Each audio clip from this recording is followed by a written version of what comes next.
দুইটা ছেলেকে একটা রুমের ভেতরে বেঁধে রাখা হয়েছে। ছেলে দুটো চারপাশ ঘিরে বেশ কয়েকজন মাফিয়ার ছেলেপেলে দাঁড়িয়ে পাহারা দিচ্ছে। রুমটাতে হালকা আলো আছে, বেশ ঠান্ডা আছে রুমের ভেতরটাতে। এক কথায় যাকে স্যাঁতসেঁতে পরিবেশ বলে। ছেলেগুলোকে কোনো প্রকার টর্চার করা হয়নি, কারণ মাফিয়াদের বস এখনো আসেনি। ছেলে দুটোকে বেঁধে রাখা হয়েছে, তারপরেও ওদের মধ্যে কোনো ভয় কাজ করছে না। এক পর্যায়ে একটা ছেলে মাফিয়াদের বলে ওঠে, এই যে আমাদের চারপাশের চামচারা, তোদেরকে তো দেখছি আমাদের নিরাপত্তা দেওয়ার জন্য দাঁড় করিয়ে রেখেছে। দেখ আমরা কত আরামে বসে আছি, আর তোরা সেই কখন থেকে দাঁড়িয়ে আছিস। এই কথা শুনে সজীবের চোখ দুইটা রাগে লাল হয়ে যায়। ছেলেটার কলার ধরে উঁচু করে ফেলে। এই কুত্তার বাচ্চা, কি বললি তুই? তোদের নিরাপত্তা দেওয়ার জন্য আমাদের এখানে দাঁড় করিয়ে রেখেছে? আরে আমাদের মাহফুজ বসের জন্য তো আমরা সারা জীবন দাঁড়িয়ে থাকতে পারি, প্রয়োজনে জীবন দিতেও পারি। আর আমাদের বস তোদের আদর করে রাখতে বলেছে, তাই এতক্ষণ ঠিক আছিস তোরা, না হলে তোদের অস্তিত্ব বিলীন হয়ে যেত। কলা ধরে উঁচু করার ফলে ছেলেটার গলা আটকে যায়। নিঃশ্বাস প্রায় বন্ধ হয়ে যাওয়ার মতো অবস্থা। কাঁচতে কাঁচতে বলে, আরে ভাই আমার কালারটা ছেড়ে দাও, দম নিতে পারছি না, মেরে ফেলবে নাকি আমাকে? হ্যাঁ, তোকে আজকে মেরেই ফেলবো। তোদের মতো কুত্তাগুলোর এই দেশে কোনো ঠাঁই নাই। বলে আরো জোরে কলার চেপে ধরে। এদিকে ছেলেটির গলা আটকে যাওয়ার কারণে চোখ দুটো বড় বড় হয়ে যায় আর কাঁচতে থাকে। পাশের ছেলেপেলেরা এই কাণ্ড থেকে তাড়াতাড়ি দুইজনকেই ছাড়িয়ে নেয়। ছেলেটার গলা আলগা হলে ঘন ঘন নিঃশ্বাস নিতে থাকে। তখনই রুমের ভেতরে মাহফুজের সাথে দুজন লোক প্রবেশ করে। সবার পুরো শরীরে কালো কাপড় দিয়ে ঢাকা, শুধু চোখ দুটো খোলা আছে। ওদেরকে দেখলেই যে কোনো স্বাভাবিক মানুষ ভয়ে কেঁপে উঠবে। তিনজনের রুমে ঢোকার পরই সবাই দুটো ছেলেকে খালি করে দিল। সজীব এগিয়ে গিয়ে তিনজনের সামনে দাঁড়ায়। সজীবের চোখ দিয়ে আগুন বের হচ্ছে। বস, আপনি এক্ষুনি হুকুম দিন, এই কুত্তাগুলোকে খতম করে দেই। ওরা জীবনেও ঠিক হবে না। ওরা আবার বলে কিনা আপনি আমাদেরকে ওদের চামচা করে রেখেছেন এখানে। রাগে সজীবের পুরো শরীর কাঁপতে লাগলো। সজীব হলো মাহফুজের ডান হাত। সজীব মাহফুজকে প্রচণ্ড ভক্তি করে, কারণ মাহফুজ কোনো অন্যায় কাজ করে না আর নিজের দলকে সবসময় ভালো উপদেশ দেয়। সজীবের দিকে তাকিয়ে দেখি ওর রাগে শরীর কাঁপছে। তারপর ওর কাঁধে হাত রাখলাম। আয় সজীব, এত রেগে আছিস কেন? আরে এই কুকুরগুলোকে আমার হাতে ছেড়ে দে। আমার কথা মতো ওদেরকে এখানে নিয়ে এসেছিস, এখন বাকিটা আমার উপর ছেড়ে দে। তারপর আমার ডান পাশে থাকা তাহসিনের দিকে তাকালাম। তাহসিন হলো আমার ছোটবেলার জীবনসঙ্গী, ওকে ছাড়া কখনো থাকি নাই আমি। মাহফুজ, তুই আমাকে কিছু বলবি? হ্যাঁ রে, কিছু বলার জন্যই তো তোর দিকে তাকালাম। তুই গিয়ে এক বালতি পানি আর একটা রড গরম করে নিয়ে আয়। ওই দুইটাকে একটু জামাই আদর করানো লাগবে। হ্যাঁ তুই থাক, আমি গিয়ে নিয়ে আসছি। তাহসিন গরম পানি আর রড আনতে চলে যায়। মাহফুজ সামনে গিয়ে ছেলে দুটোর পাশে বসে। তারপর ওদেরকে একটু ভালো করে দেখে নেয়। কুত্তার বাচ্চা, তোর সাহস হলো কি করে আমার শহরে থেকে নিরীহ জনগণের উপরে হামলার প্ল্যান করার? হা, এটা তোর শহর? আমাকে হাসালি রে। ওই তুই ক্যাডা রে, আমাকে জ্ঞান দিতে আসছিস? আরে আমি এই যার আন্ডারে কাজ করি তার পাওয়া সম্পর্কে তোর কোনো আইডিয়া আছে? আর তুই কার সামনে দাঁড়িয়ে কথা বলছিস জানিস? তুই ক্যাডা যে তোকে ভয় পেতে হবে? আমার পরিচয় যদি তুই শুনিস তাহলে কোনো শাস্তি দেওয়ার আগেই মারা পড়বি। এখন আগে বল, কার কথা মতো শহরে বোমা ফিট করে রেখেছিলি? সেটা তোকে বলতে যাব কোন দুঃখে রে? মরে গেলেও তো আমাদের বসের ব্যাপারে জানতে পারবি না। কথা বলার আগেই তাহসিন গরম পানি আর রড নিয়ে আসলো। ছেলেটার দিকে তাকিয়ে একটু মুচকি হাসলাম। এবার দেখি তুই তোর বাবাকে কতটা ভালোবাসিস, জীবন দিতে পারিস কিনা। গরম রডটা হাতে নিয়ে দুইটা পায়ের উপর সজোরে বাড়ি মারলাম। সাথে সাথে মট করে হাড় ভাঙার শব্দ হলো। ছেলেগুলো ষাঁড়ের মতো চেঁচাতে লাগলো। তাহসিন এসে দুটোর মুখ চক টেপ দিয়ে আটকে দিল। ওদের চোখ মুখ পুরো লাল টকটকে হয়ে গেল। এবার তো বলবি যে কে তোদের লিড দিয়েছিল, নাকি তাও বলবি না? ছেলে দুটো করুণ সুরে মাহফুজের দিকে তাকায় আর ইশারা করে কস্টেপ খুলে দিতে। তাহসিন গিয়ে কস্টেপ খুলে দেয়। আমাদেরকে আর মারবেন না, আমাদের ভুল হয়ে গেছে। সত্যি আমরা বসের ব্যাপারে কিছুই জানি না, তাকে আমরা কখনো দেখিই নাই। সে শুধু আমাদের ফোন করে কাজের কথা বলে আর কাজ শেষে টাকা দেয়, তাছাড়া আমরা কিছুই জানি না। ওদের কথা শুনে শরীরের রক্ত গরম হয়ে গেল। তাহলে তোরা বলবি না, তাই তো? আচ্ছা, এবার ব্যবস্থা তাহলে ভালো করেই নিতে হবে। গরম পানি নিয়ে দুইটার গায়ে ছুঁড়ে মারলাম। সাথে সাথে ওদের চামড়া পুড়ে গায়ের সাথে বসে গেল আর দুইটাই গলাকাটা মুরগির মতো লাফাতে লাগলো। এখনও যদি না বলিস তাহলে এর থেকে আরও ভয়ঙ্কর শাস্তি দিব তোদের। আপনার দুটা পায়ে পড়ি, আমাদেরকে মারবেন না। আমরা যা জানি সবই বলে দিচ্ছি। আমাদেরকে রাজ বস লিভ দেয়। রাজ এই পুরো শহরটাকে শেষ করতে চায়। রাজই আমাদেরকে বোমা ফিট করতে বলেছিল। থাক, যা জানার জেনে নিয়েছি। তোদের এখন আর বাঁচিয়ে রেখে আমার কোনো লাভ নেই, কারণ তোরা ছাড়া পেয়ে আবার এই কাজে নেমে পড়বি। আর তোদেরকে মেরে আমার হাত নষ্ট করব না। আমার নাম শুনলেই তোরা হারামে মারা যাবি। মুখ থেকে মাস্কটা খুলে ফেললাম। এই দেখ, আমি হলাম সেই মাফিয়া মাহফুজ মাহমুদ, যার নাম শুনলে পুরো দেশ কাঁপে। ছেলে দুটো মাহফুজের মুখ থেকে নামটা শোনার পর চোখ বড় বড় করে ফেলে আর সেখানেই মারা যায়। এই সজীব, তুই এদের লাশগুলোকে টুকরো টুকরো করে অস্তিত্ব বিলীন করে দিবি। আমি রাজের অস্তিত্ব বিলীন করব। তারপর উঠে রুমের বাইরে চলে আসলাম। তখনই তাহসিন সামনে আসলো। মাহফুজ, আমাদের এখন শহরে যেতে হবে। মন্ত্রিসভায় তোর জন্য কেউ অপেক্ষা করছে। আমার জন্য আবার কে অপেক্ষা করবে এই অসময়ে? সবাইকে তো আমি এই সময় আসতে নিষেধ করে দিয়েছি। আচ্ছা চল, দেখা যাক কে এসেছে। তারপর তাহসিনের সাথে মন্ত্রী সবাই চলে গেলাম। স্টাফরা আমাকে ভিআইপি রুমে নিয়ে গেল। দরজা খুলে ভিতরে ঢুকতেই কেউ আমার কান টেনে ধরলো। পাশে তাকিয়ে দেখি আম্মু। সাথে সাথে আম্মুকে কোলে তুলে নিলাম। এই আম্মু, কেমন আছো তুমি? এই পাগল, কি করছিস তুই? আমি পড়ে যাব তো। তোমার ছেলেকে তোমাকে ফেলে দেওয়ার জন্য কোলে নিয়েছে নাকি? অনেকদিন পর তুমি আমার কাছে এসেছো। আমি তো দেশের মন্ত্রী হয়েছি, কিন্তু তোমার কাছে তো সেই ছোট্ট বাচ্চাই থেকে গেছি। পাগলটা বলে কি দেখো তো। আরে, কোনো বাবা মায়ের কাছেই তার সন্তান বড় হয় না, সব সময় ছোট থেকে যায়। দেখি এখন আমাকে নিচে নামিয়ে দে। আম্মুকে কোল থেকে নিচে নামিয়ে দিলাম। কিরে তাহসিন, তুই কেমন আছিস? তোদের দুজনকে কতদিন পরে দেখলাম। আন্টি, অনেক ভালো আছি আমি, কিন্তু যারা এতিম তারা বেশি দিন ভালো থাকে না। তাহসিন, এবার কিন্তু তোকে মারবো আমি। তোকে ছোটবেলা থেকে আমার আপন ছেলে হিসেবে মানুষ করে এসেছি। সারা জীবন আমি তোর মা হয়ে থাকবো, সারা জীবন। দ্বিতীয়বার এরকম কথা বললে এই অবস্থা কিন্তু খারাপ করে দিব। এই আম্মু, তুমি মন খারাপ করছো কেন? তাহসিনকে আমিও অনেকবার বলেছি যে ওর মুখ থেকে এতিম নামটা শুনলে আমারও সহ্য হয় না। হারামজাদা তবুও সেইটা বলে। আচ্ছা আম্মু, বলো কি খাবে? তোমার যা খেতে ইচ্ছে করে বলো আমাকে। আমার এখন খাওয়ার কোনো ইচ্ছা নেই রে। তুই এখন আমার একটা ইচ্ছে পূরণ করতে পারিস, তাহলেই আমি অনেক খুশি হব। হ্যাঁ আম্মু, বলো তোমার কি ইচ্ছা আছে? তোর সাথে এখন রাস্তা দিয়ে হেঁটে বেড়াবো আমি, আর সাধারণ জনগণের সাথে কথা বলবো। আম্মু, তোমার মাত্র এই সামান্য ইচ্ছা? আচ্ছা ঠিক আছে, চলো তোমার সাথে জনগণের মধ্যে ঘুরে আসি। তারপর আম্মুকে নিয়ে বাইরে চলে আসলাম। হঠাৎ আম্মু আমাকে থামিয়ে দিল। কি হলো আম্মু, বলো, এভাবে থামিয়ে দিলে কেন? তুই তোর সাথে তো কোনো গার্ড নিয়ে যাচ্ছিস না, তোর উপর যদি কোনো প্রকার হামলা হয়। আম্মুর কথা শুনে মুচকি হাসলাম। আচ্ছা, তুমি তো জানো যে আমি কাউকে ভয় পাই না। আর এই মন্ত্রী পদে যখন থেকে আসি, আমি নিজের সাথে গার্ড নেই না। জনগণের মধ্য দিয়ে আমি এমনিতেই চলাফেরা করি, এই জন্য চলার সময় জনগণই আমাকে গার্ড দেয়। আম্মু আমার কথা শুনে কপালে হাসি মুখে একটা চুমু দেয়, আবার কান্নাও করে দেয়। এই আম্মু, তোমার আবার কি হলো? কি এমন বললাম যে কান্না করছো? আরে গাধা, এটা হলো খুশির কান্না। আমি আল্লাহর কাছে যেরকম সন্তান চেয়েছিলাম, আল্লাহ ঠিক সেই রকমই সন্তান আমাকে দান করেছেন। আমার ছেলে যে দেশের মন্ত্রী হয়ে তার ভিতরে কোনো অহংকার রাখেনি, আমি এটাই চেয়েছিলাম, সবার সাথে যেন আমার ছেলে সুন্দর আচরণ করে। আম্মু, আমি তোমার সমস্ত ইচ্ছা পূরণ করব, সাথে এই দেশটাকে উন্নয়নের সর্বোচ্চ শিখরে উত্তোলন করব। আচ্ছা চলো, আমাদের দেরি হয়ে যাচ্ছে। তারপর আম্মুকে নিয়ে শহরটা ঘুরে আসলাম। আম্মু সবার খোঁজ খবর নিল।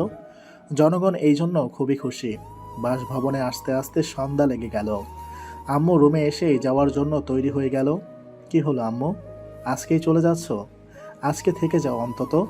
না রে বাবা, আমার থাকার সময় নেই। তোর বোন তো বাসায় একা রয়েছে, আর তোর বাবাও একা রয়েছে, তাই আমি আর থাকতে পারছি না। আমি তোমাদের ছাড়া কিছুতেই থাকতে পারবো না। 1 সপ্তাহের মধ্যে তোমাদের সবাইকে বাসভবনে নিয়ে চলে আসব। আচ্ছা চলো, তোমাকে এগিয়ে দিয়ে আসি। তারপর আম্মুকে বিদায় দিয়ে রুমে চলে আসলাম। রাতে খাওয়া দাওয়া সেরে ঘুমিয়ে গেলাম। পরের দিন সকাল থেকেই পুরো শহর তোলপাড় হয়ে গেছে, কারণ শহরের নামকরা মাস্তান রাজের 2 জন ছেলেকে খুঁজে পাওয়া যাচ্ছে না। কিন্তু বিভিন্ন জায়গায় টুকরো করা লাশ পাওয়া গেছে, যাদের দেহের কিছু অংশে রাজের ট্যাটু পাওয়া গেছে। সমস্ত সংবাদ মাধ্যম এই খবরটাকে নিয়ে তোলপাড় শুরু করে দিয়েছে। খবরটা শুনে মাহফুজের রুমে চলে যায়। কিরে মাহফুজ, খবরটা শুনেছিস নাকি? তাহসিনকে দেখেই উঠে দাঁড়ালাম। ওই তাহসিন, সজীবকে তো বলেছিলাম লাশগুলোকে টুকরো টুকরো করে গুম করে দিতে। তাহলে সজীব সেটা না করে জনসম্মুখে ফেলে আসছে? আমি তো সেটাই ভাবছি। সজীব তো ছেলেগুলোর উপর প্রচন্ডভাবে রেগেছিল। মাঝে মাঝে ওর রাগ হয়ে গেলে তো কি করে নিজেও ঠিক পায় না। তুই এক্ষুনি সজীবকে আমার কাছে আসতে বল। আমি ওকে ঠান্ডা না করলে রাজকে মারার চেষ্টা করবে। এতে ওর বিপদ আরও দ্বিগুণভাবে বেড়ে যাবে।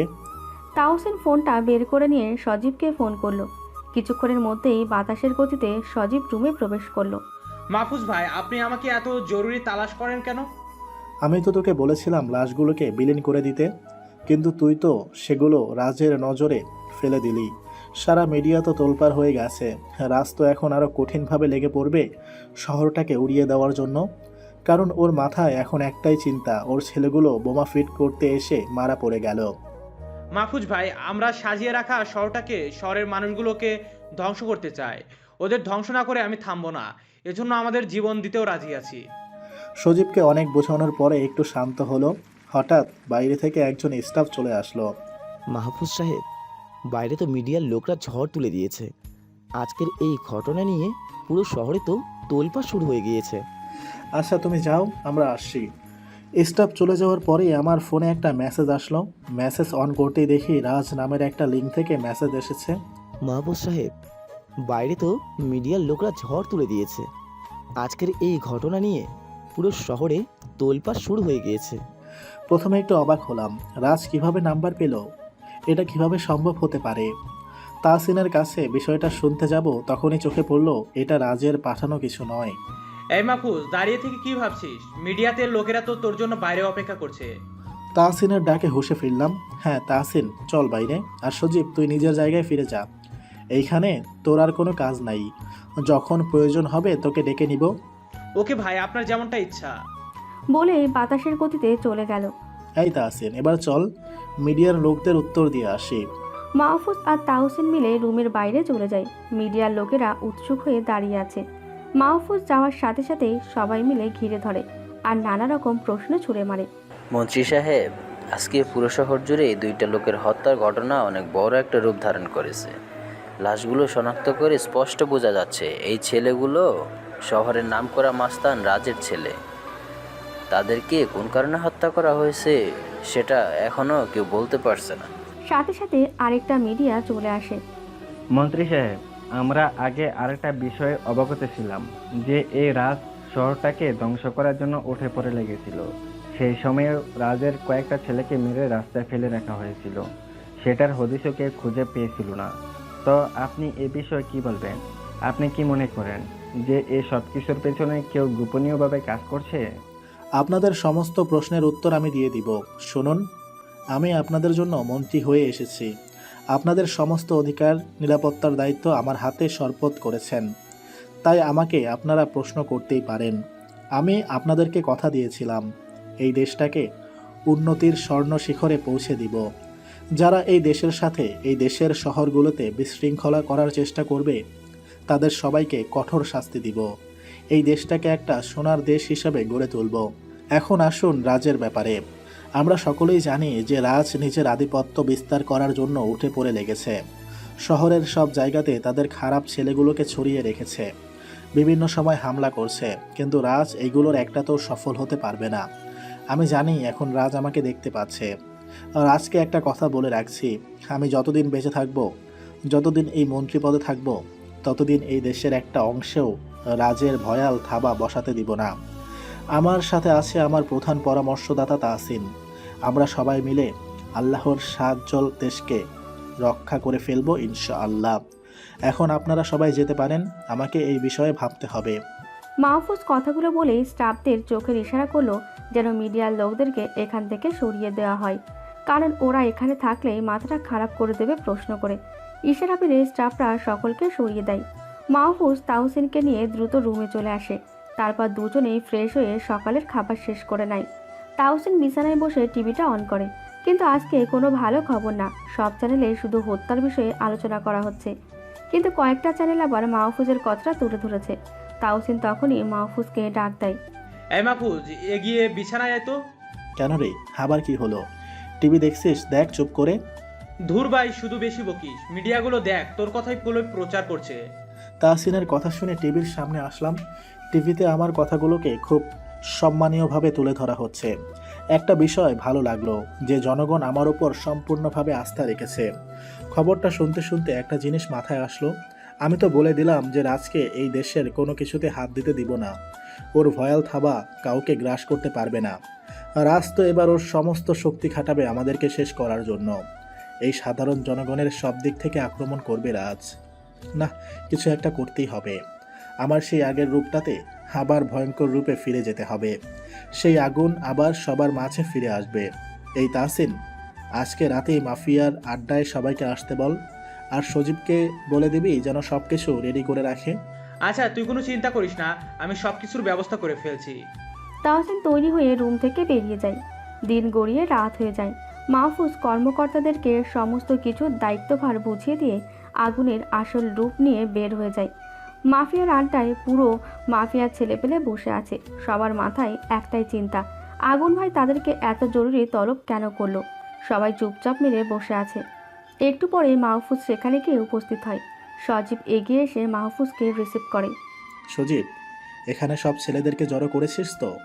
জি ভাই, এখানে সবাই আছে, কাউকে বাদ রাখিনি। আর আপনার কথা শুনে সব জায়গা থেকে সব চলে এসেছে। আচ্ছা ঠিক আছে, এখন চল ভিতরে যাওয়া যাক।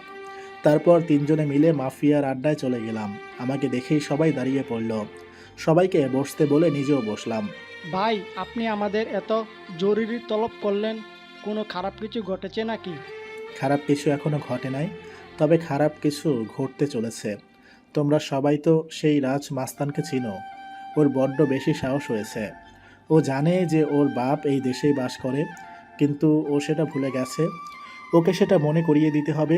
ওর অস্তিত্ব পুরোটাই মাটির সাথে মিশিয়ে দিতে হবে। ভাই, আমাদেরকে কি করতে হবে শুধু একবার বলেন, আমরা আপনার জন্য জীবন দিতেও প্রস্তুত আছি। না, তোমাদেরকে জীবন দিতে হবে না। তোমরা সবাই আমার প্রাণের ভাই। তোমাদের শুধু এখন একটাই কাজ, এই দেশের প্রত্যেকটা কোণায় ছড়িয়ে যাও। রাজের যত ছেলেপেলে আছে সবাইকে খুঁজে খুঁজে শেষ করে দিবে, যেন ওর কোনো দলই না থাকে। ওর যত দলের সাথে হাত আছে সবার খোঁজ নিয়ে আমার হাতে দিবে। ভাই, আপনি কোনো চিন্তা করবেন না, আমরা আজকে থেকে আমাদের কাজ শুরু করে দিচ্ছি। এখন তোমরা সবাই নিজেদের কাজে ফিরে যাও। কোনো প্রয়োজন হলে আবার তোমাদেরকে খবর দেওয়া হবে। আজ এখানে আড্ডা শেষ করলাম। সজীব, তুই সব কিছু ম্যানেজ কর, আমি চলে গেলাম। মাহফুজ তাহসিনকে নিয়ে বেরিয়ে পড়ে। বেশ খানিকটা রাস্তা চলে আসার পর হঠাৎ তাহসিন গাড়ি থামিয়ে দেয়। কিরে, গাড়ি থামালি কেন? সামনে তাকিয়ে দেখ, একটা মেয়েকে কিছু ছেলে হ্যারাস করছে। এই মাঝরাতে আবার একটা মেয়েকে হ্যারাস করছে? চল গিয়ে ব্যাপারটা দেখে আসি। গাড়ি থেকে নেমে মেয়েটার কাছে যেতে লাগলাম। দেখি কয়েকটা ছেলে মিলে একটা মেয়ের সম্মানহানি করার চেষ্টা করছে। এটা দেখে মাথায় তো পুরো আগুন চড়ে গেল। দ্রুত গিয়ে একটা ছেলেকে নাক বরাবর ঘুষি দিলাম। সাথে সাথে ছেলেটা মাটিতে পড়ে গেল। মেয়েটা আমার দিকে ঘুরেই চোখ দুটি বড় করে তাকিয়ে অজ্ঞান হয়ে যায়। আমি তখনই তাহসিনের দিকে অবাক হয়ে তাকালাম। কিরে তাহসিন, মেয়েটা আমাকে দেখে অজ্ঞান হয়ে গেল কেন? তো অজ্ঞান হবে না, এমনিতেই ছেলেগুলোর জন্য মেয়েটা আতঙ্কে ছিল। তারপর আবার হঠাৎ করে তোর এইরকম ভয়ঙ্কর রূপ দেখেছে। তোর এইরকম রূপ দেখলে তো যে কোনো মানুষ ভয় পেয়ে অজ্ঞান হয়ে যাওয়াটা স্বাভাবিক ব্যাপার। এই এত বেশি বকিস কেন তুই? দেখছিস যে এমনিতেই মেয়েটা অজ্ঞান হয়ে গেছে। ওকে নিরাপদে না নিয়ে গিয়ে আমরা দাঁড়িয়ে গল্প করছি। মেয়েটাকে সেফলি নিয়ে যেতে হবে। চল গাড়িটা স্টার্ট কর। তাহসিন দ্রুত গিয়ে গাড়িটা চালু করলো। মাহফুজ মেয়েটাকে পাজা কোলে করে নিয়ে গাড়িতে গিয়ে বসে পড়ে। তাহসিন বেশ দ্রুত চালিয়ে বাসায় চলে আসে। মাহফুজ মেয়েটাকে ভিআইপি একটা রুমে নিয়ে গিয়ে শুইয়ে দেয়। তারপর ডক্টরকে খবর দেয় মেয়েটাকে চেক আপ করার জন্য। ডক্টর এসে মেয়েটাকে চেক আপ করতে শুরু করে। তখনই মাহফুজ মেয়েটার দিকে ভালো করে তাকায়। মেয়েটার মুখটা যেন আল্লাহ নিজের হাতে পরম যত্ন করে বানিয়েছেন। সব সৌন্দর্য মনে হয় মেয়েটার মধ্যেই দিয়েছেন। মাহফুজ মেয়েটার চেহারা দেখে মুগ্ধ হয়ে যায়। যেন মনে হচ্ছে আকাশ থেকে কোনো পরী ভুল করে পৃথিবীতে নেমে এসেছে। এক দৃষ্টিতে মাহফুজ মেয়েটার দিকে তাকিয়ে থাকে। তাহসিন অনেক সময় ধরে খেয়াল করেছে যে মাহফুজ মেয়েটার দিকে তাকিয়ে রয়েছে। তখন কয়েকবার ডাকও দেয়, কিন্তু মাহফুজ কোনো সাড়া দেয় না। তাই তাহসিন হালকা করে মাহফুজকে ধাক্কা দেয়। কিরে মাহফুজ, এভাবে মেয়েটার দিকে তাকিয়ে কি দেখিস? হঠাৎ কেউ ধাক্কা দেওয়াতে ভয় পেয়ে গেলাম। পরে দেখি তাহসিন আমাকে ধাক্কা দিচ্ছে। এতক্ষণ ধরে কোনো একটা জগতে হারিয়ে গিয়েছিলাম মেয়েটাকে দেখে। কিরে তাহসিন, কি হয়েছে? এভাবে ধাক্কা দিচ্ছিস কেন? তো কি করব বল, সে কখন থেকে দেখছি তুই মেয়েটার দিকে একভাবে তাকিয়ে আছিস। কয়েকবার ডাকলাম কিন্তু সাড়া দিলি না, তাই তো ধাক্কা দিলাম। ওহ সরি রে, আমি একটু অন্য চিন্তা করছিলাম। যাই হোক, ডক্টর সাহেব মেয়েটার কি অবস্থা দেখলেন? মেয়েটার শরীর ঠিক আছে তো? মাহফুজ, তুমি কোনো চিন্তা করো না, মেয়েটা একদম ঠিক আছে। মেয়েটার সাথে কেউ ধস্তাধস্তি করেছে, আর সাথে অনেক ভয়ও পেয়েছে, তাই মেয়েটা সেন্সলেস হয়ে পড়েছে। আজকের রাতাতে একটু বিশ্রাম নিলে সব ঠিক হয়ে যাবে। ওহ, তাহলে ভালো কথা। আমি আবার মনে করলাম যে কি না কি হয়ে গেল। যাক, তাহলে মেয়েটা এখন রেস্টে থাকুক, ওকে কাল সকালে দেখতে আসবো। আমার একটু বিশ্রাম নিতে হবে, শরীরটা অনেক ক্লান্ত লাগছে। তাসিন, তুই কাউকে মেয়েটার কাছে নিযুক্ত করে দে, যাতে সবসময় মেয়েটার খেয়াল রাখে। আচ্ছা ঠিক আছে, তুই কোনো চিন্তা করিস না, আমি সব কিছুর ব্যবস্থা করছি, তুই নিশ্চিন্তে রুমে যা। মাহফুজ নিজের ঘরে এসে ফ্রেশ হয়ে হালকা খেয়ে নেয়। তারপর আর চোখ খুলে রাখতে পারে না, কারণ ঘুমে দুই চোখ অন্ধকার হয়ে যাচ্ছে। বিছানায় শুয়েই ঘুমের দেশে হারিয়ে যায়। সকালবেলায় একটু তাড়াতাড়ি ঘুমটা ভেঙে যায়। ফজরের নামাজটা আদায় করে মেয়েটার রুমে চলে যায়। মেয়েটা নিশ্চিন্ত মনে ঘুমিয়ে রয়েছে। ভোরের মৃদু আলোতে মেয়েটাকে অসম্ভব সুন্দর লাগছে। মাহফুজ মেয়েটার দিকে তাকিয়ে আবারও মেয়েটার মায়ে পড়ে যায়। একটা চেয়ারে বসে অপেক্ষা করতে থাকে কখন মেয়েটার ঘুম ভাঙবে। বেশ কিছুক্ষণ পরে মেয়েটার ঘুম ভেঙে যায়। মাহফুজ মেয়েটার কাছে চলে আসে। মেয়েটার চোখ খুলতেই মাহফুজকে দেখে চিৎকার করে ওঠে আর মাহফুজকে মারতে থাকে। তুমি এখান থেকে চলে যাও, দয়া করে আমাকে মেরো না, তুমি খুব খারাপ, দয়া করে আমাকে মেরো না। মাহফুজকে ইচ্ছা মতো হাত দিয়ে আঘাত করতে থাকে। মেয়েটার হাত কষ্ট করে ঠেকাতে থাকি। এই মেয়ে, তুমি শান্ত হও, এখানে কেউ তোমাকে মারতে আসে নাই। তুমি এখন পুরোপুরি সেফ আছো, তোমাকে কেউ কোনো ক্ষতি করবে না। আমি কোনো খারাপ লোক নই। মেয়েটা মাহফুজের কোনো কথাই কান দেয় না, হাত দিয়ে মারতেই থাকে। তুমি মিথ্যে বলছো, তুমি সেই খারাপ লোক, প্লিজ আমাকে ছেড়ে দাও, আমি তো তোমার কোনো ক্ষতি করি নাই। উফ, কি জ্বালায় পড়লাম রে বাবা। এই মেয়েটাকে কেমন করে বোঝাবো যে আমি খারাপ লোক না? আমার কোনো কথাই তো শুনছে না, উল্টো আরও মেরে যাচ্ছে। মেয়েটাকে দেখতে যেমন কিউট, তেমনি হাতের মারগুলোও কিউট কিউট। কি জোরে মারছে আমাকে। জোর করে মেয়েটার হাত চেপে ধরলাম। এই মেয়ে, তুমি এখন রাস্তায় নাই। গতকাল আমি তোমাকে বাঁচিয়ে এনেছি, দেখো আমার দিকে চোখ করে, আমাকে চিনতে পারবে? মেয়েটা মাহফুজের কথা শুনে এবার শান্ত হয়। তারপর আস্তে আস্তে মাহফুজের দিকে চোখ করতেই চোখ কপালে উঠে যায়, কারণ মেয়েটার সামনে দেশের প্রধানমন্ত্রী বসে আছে আর মেয়েটা তার সাথে এত সময় ধরে এগুলো করে চলেছে। সাথে সাথে মেয়েটা কেঁদে দেয়। মেয়েটার কাণ্ড দেখে অবাক না হয়ে পারলাম না। হঠাৎ করে আবার কি হলো মেয়েটার? এতক্ষণ তো আমাকে মারছিল, এখন আবার আমাকে দেখে কান্না শুরু করে দিল কেন? এই মেয়ে, তুমি আবার কান্না করছো কেন? সরি, আমার ভুল হয়ে গেছে, আমাকে মাফ করে দিন। আমার সামনে দেশের প্রধানমন্ত্রী বসে আছে, এটা তো আমি কল্পনাও করতে পারছি না। সরি, আমি আপনাকে ভুল বুঝে এতক্ষণ অনেক মেরেছি আর খারাপ কথা বলেছি, আমাকে মাফ করে দিন। বাব্বা, এতক্ষণে হাঁপ ছেড়ে বাঁচলাম, তাহলে শেষ পর্যন্ত তুমি শান্ত হলে। আচ্ছা, এবার চুপ করে বসো, আর আমি যা প্রশ্ন করব সেগুলোর উত্তর দিবে। মেয়েটা আবার শান্ত মেয়ের মতো চুপ করে বসে রইল। হ্যাঁ বলুন, আমাকে কি বলবেন? আচ্ছা, তোমার নাম কি? আমার নাম সেফা। বাহ, তোমার তো অনেক মিষ্টি একটা নাম।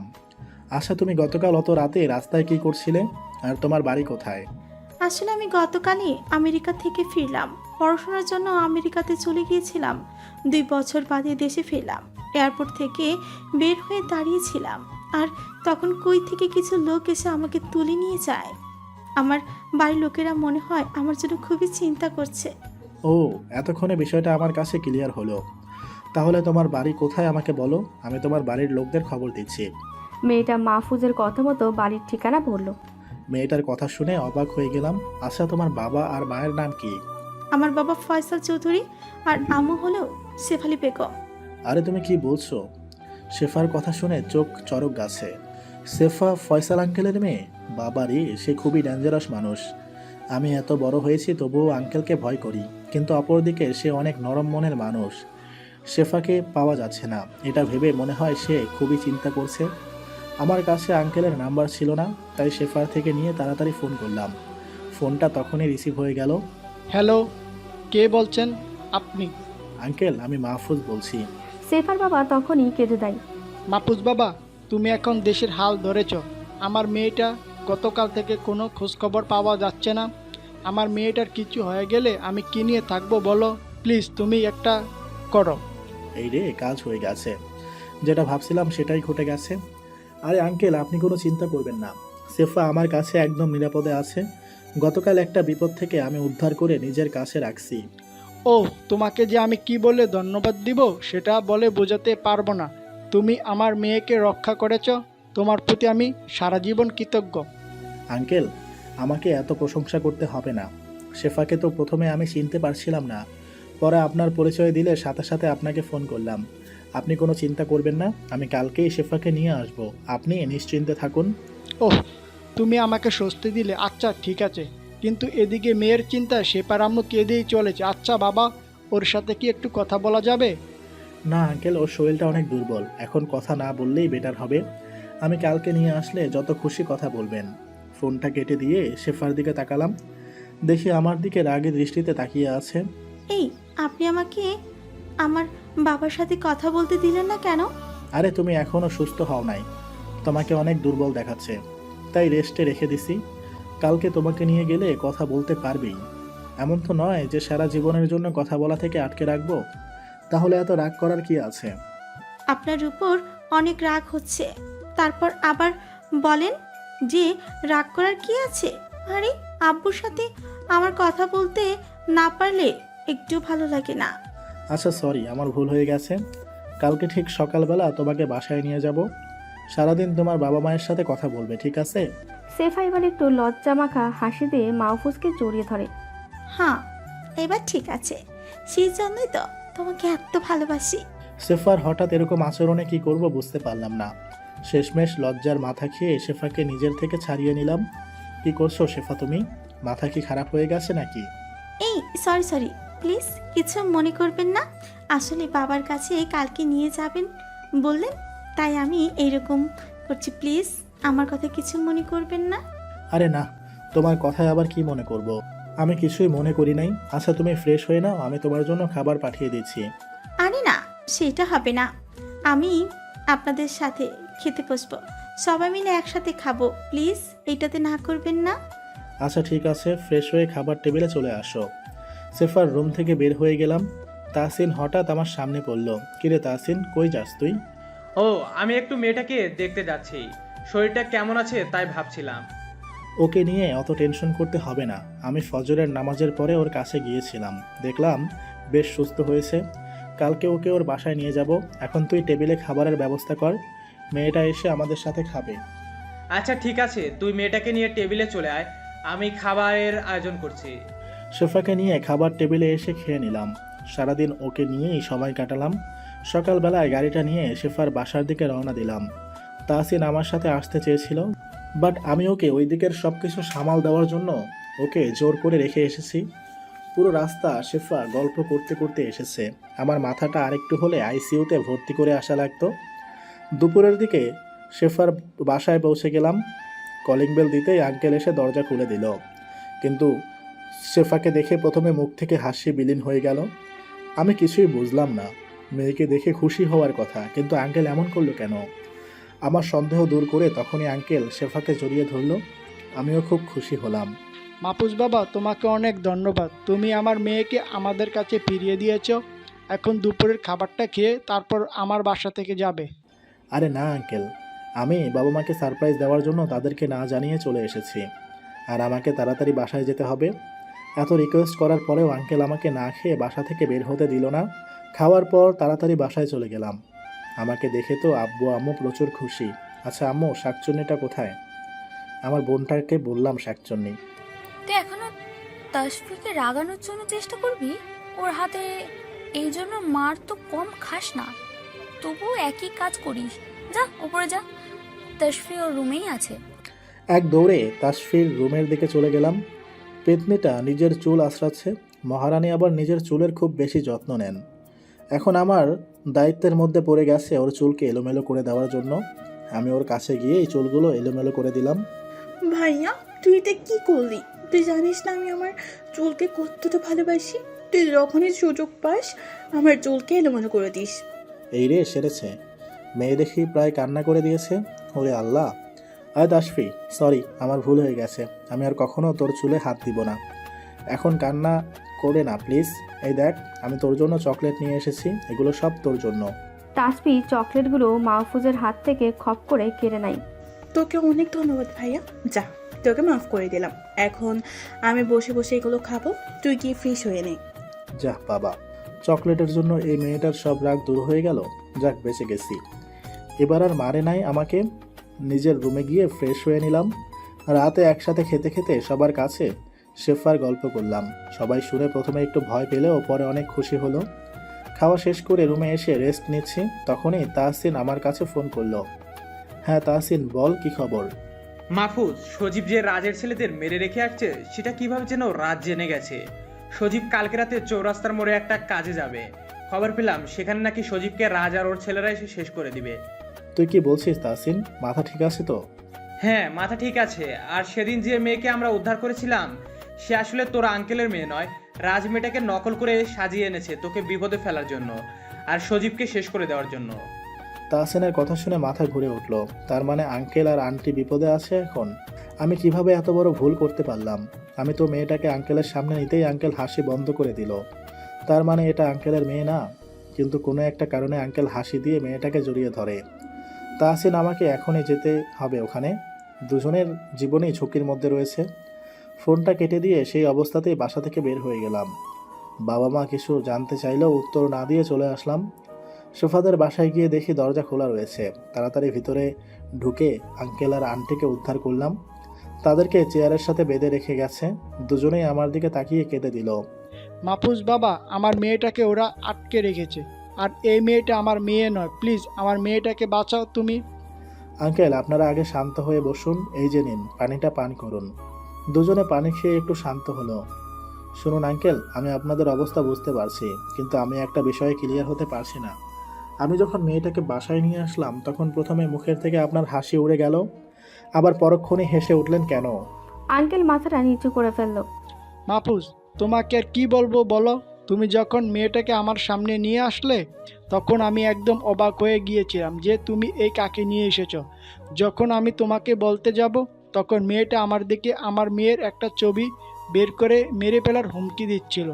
তুমি ওর পেছনে ছিলে বলে দেখতে পাওনি, তাই অনিচ্ছা সত্ত্বেও ওই নকল মেয়েটাকে আমার জড়িয়ে ধরতে হয়েছিল। আঙ্কেল, সত্যিই আমি ব্যাপারটা আজ করতে পারি নাই। এত বড় একটা ভুল আমাকে দিয়ে কিভাবে হতে পারে? প্লিজ আঙ্কেল, আপনি আমাকে মাফ করে দিন। আমার অগোচরে সব কিছু হয়ে গেল। আর তাহসিনকে অনেক ধন্যবাদ যে সময় মতো আমাকে খবরটা দিয়েছে। আঙ্কেল, আপনাকে আমি কথা দিলাম শেফাকে উদ্ধার করে নিয়ে আসবই। আপনার আদরের মেয়েকে আপনার কোলে ফিরিয়ে দিব। এখন আপনারা আমাদের বাসায় চলুন, কারণ এখানে থাকলে আপনাদের উপর আবারও অ্যাটাক করতে পারে। মাহফুজ সেফার বাবা মাকে নিয়ে নিজের বাসায় চলে আসে। বাসায় ঢুকতেই মাহফুজকে বিভিন্ন প্রশ্ন ছুড়ে মারে, কিন্তু সেফার বাবা মায়ের অবস্থা দেখে সবাই বুঝে যায় যে মাহফুজ কী জন্য তাড়াতাড়ি করে বাসা থেকে বের হয়ে গিয়েছিল। সবাই সেফার বাবা মাকে সাধ্যমতো সেবা করে। বাবা, আমি কালকে সকালে রওনা দিব, কারণ আমার লোকেরা বিপদে আছে। ওদেরকে মারার জন্য এই মেয়েকে ভাড়া করে আনা হয়েছে। আমি না গেলে সব কিছু শেষ হয়ে যাবে। আচ্ছা ঠিক আছে, আমরা তোকে আর বাধা দিচ্ছি না, কারণ তুই এখন এই পুরো দেশের হাল ধরেছিস। তোকে আটকানোর মতো ক্ষমতা এখন আর আমাদের নাই। বাবা, আমাকে আটকানোর মতো ক্ষমতা তোমাদের এখনও অনেক আছে, বাট আমি দেশের জন্য কাজ করছি।